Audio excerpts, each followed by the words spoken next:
All right, welcome back everybody. Hope you enjoyed the other video showing some of the organization and parts. I'm trying to get back into it right now. I'm going to start by putting the Adel clamp in here to secure this wire. I had a thought on how I want to bridge this gap because there's a long ways between where this goes and where this wire goes. So I am modifying the design of these conduit clamps with the 3D printer right now, and I'm trying a couple of designs. I got one in here that I really like. We're going to try that out. If it works, we're going to get this all installed, and then we're going to move to some of the other Adel clamps. And then, I don't know, we'll just go on to whatever feels natural to do next. So stick around, ask questions if you see something, and yeah, let's get back to this. Okay, time for the voiceover part. This first part went really well. Those clips that I designed, well, modified and redesigned, worked out really well. It's same basic concept. It's got a little ridge and it snaps onto that conduit so it can't move. It can rotate, but it can't slide up or down the conduit once it's on there. And then it's got a little saddle built into the top of it with a slot underneath for a zip tie. And I'm just using that to go across that first conduit so that I got a straight shot up into that T just to kind of secure the wire. It's a long gap where the wire is not suspended. Here you go. Here's a close-up of kind of what it looks like. Those holes, I left them there. They're not for rivets this time. Chris gave me the idea when he was here. Turns out you can use a set of snap ring pliers in there, and it works really well to spread them so you can slide them up and down the conduit. There you see me using them. Good call. So I left them in there as tooling holes. But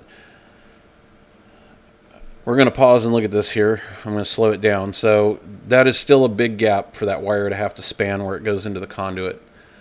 I'm not 100% happy about it, but at the same time, I didn't want to run up the rib with Adel clamps and then over to it because that bay has a small access panel down by where you see the pitot and AOA tubes. I didn't want to have to get my arm contorted up in there later on in life to take off an Adel clamp that's buried towards the trailing edge. So I figured this way, all I got to do is cut a couple of zip ties and I've got access to the wire. I'm going to stick with that unless somebody's got a better suggestion. I think it works. For this instance, it'll be fine. I don't think there's going to be any other occurrences like this anywhere on the plane, and that's just the fuel sender wire, so it should be okay. Now we're out at the wingtips. These are the wires coming out for the leading edge lights, my landing taxi lights. And turns out the holes that I made a long time ago for the wing stand are perfect for putting the bolt for the Adel clamp through. Saw me pull the wire back out and readjust it. That's the ground wire for that wing. It just got pinched a little, so I wanted to make sure it was actually in the saddle of the clamp. So those are both installed. Here's a snippet page of the maintenance circular I was talking about earlier that talks about ground studs. That is everything that thing calls out to make up a ground stud. You have a cadmium plated bolt. In this case, I used a 1/4-20, which is going to be a problem here in a minute. 1/4-20 bolt, cadmium plated. Then it goes through a cadmium plated flat washer, then through the material. Then on the other side, it gets an aluminum washer. Then your ring lug goes against that. Then a flat cadmium plated washer. Then a lock washer that's cadmium plated, and then a cadmium plated lock nut.